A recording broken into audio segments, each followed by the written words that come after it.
lines of light. There were symbols on the disk that reminded me of Chinese. But they were not Chinese. No, they had been made by hands dust ages before the Chinese stirred in the womb of time. I looked at the opposite rock. It bore an exactly similar figure. There was an odd, peaked headdress on both. The rocks themselves were triangular, and the carvings were on the side closest to the pit. The gesture of the men seemed to be that of holding something back, of barring. I looked closer. Behind the outstretched hands and the disks, I seemed to see a host of vague shapes, and plainly a multitude of globes. I traced them out vaguely. Suddenly, I felt unaccountably sick. There had come to me an impression, I can't call it sight, an impression of enormous, upright slugs.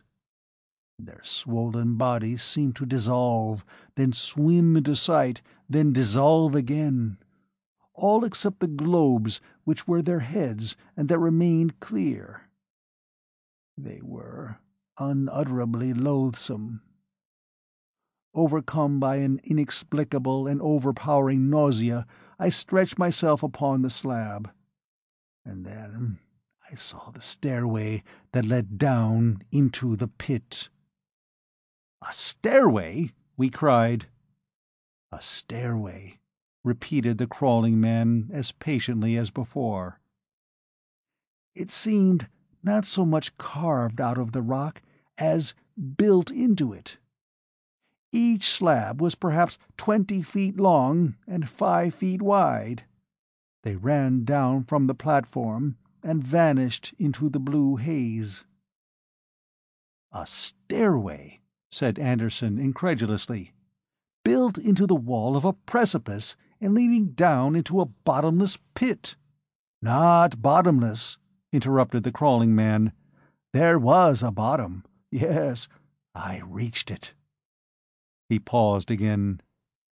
"I reached it," he went on dully.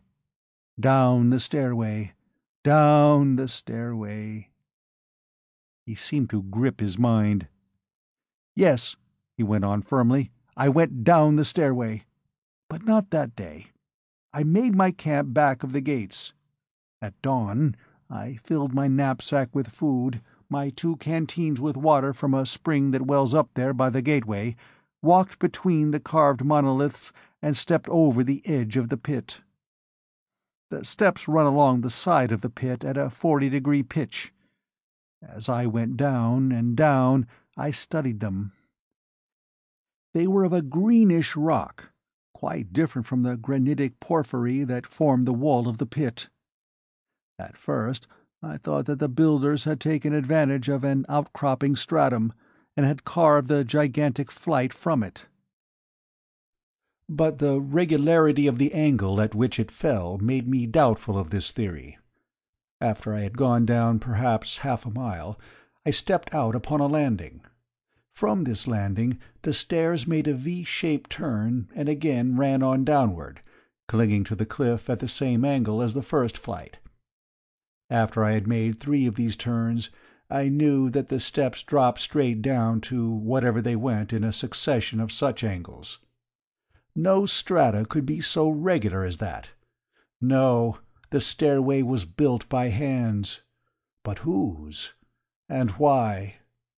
The answer is in those ruins around the edge of the pit, never, I think, to be read. By noon I had lost sight of the lip of the abyss. Above me, below me, was nothing but the blue haze. Beside me, too, was nothingness, for the furthest breast of rock had long since vanished in the same haze. I felt no dizziness and no fear, only a vast curiosity. What was I to discover? Some ancient and wonderful civilization that had ruled when the poles were tropical gardens? A new world? The key to the mystery of man himself? Nothing living, I felt sure. All was too old for life. Still, a work so wonderful must lead to something quite as wonderful, I knew. What was it? I went on. At regular intervals I had passed the mouths of small caves. There would be 3,000 steps, and then an opening, 3,000 more steps, and an opening, and so on and on. Late that afternoon I stopped before one of these clefts. I suppose I had gone then 3 miles down the pit, although the angles were such that I had walked in all fully 10 miles. I examined the entrance. On each side was carved the same figures as on the great portals at the lip of the pit, but now they were standing face forward, the arms outstretched with their discs, as though holding something back from the shaft itself.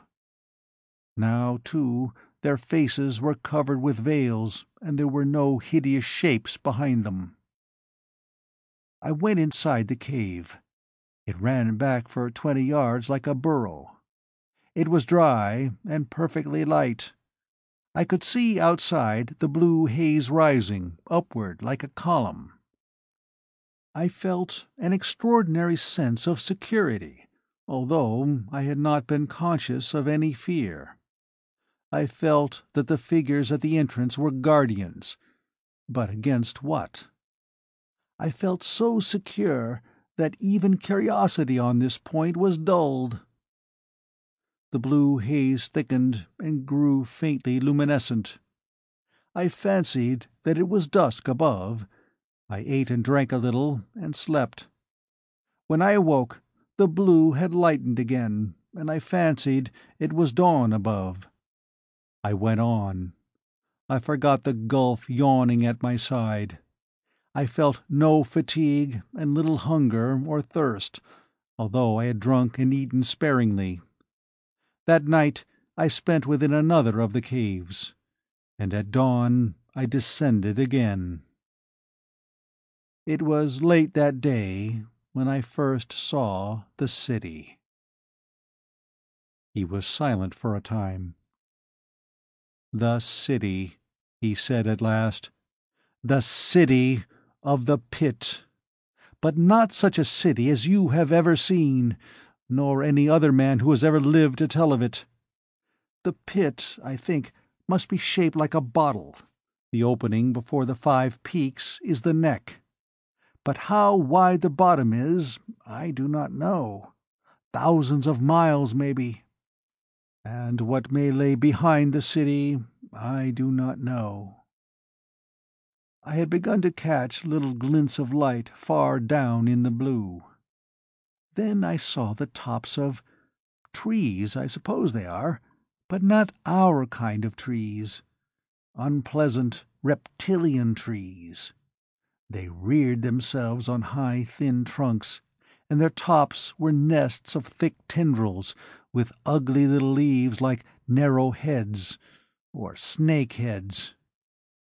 The trees were red, a vivid, angry red.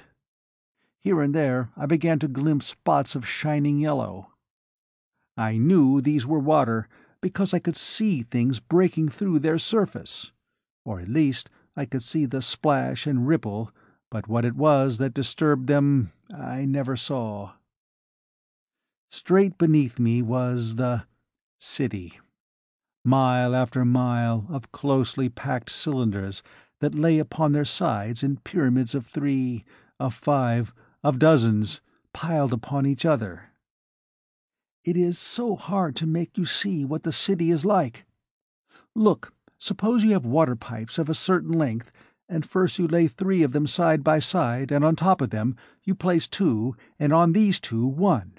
Or suppose you take 5 for a foundation, and place on these 4, and then 3, and then 2, and then 1.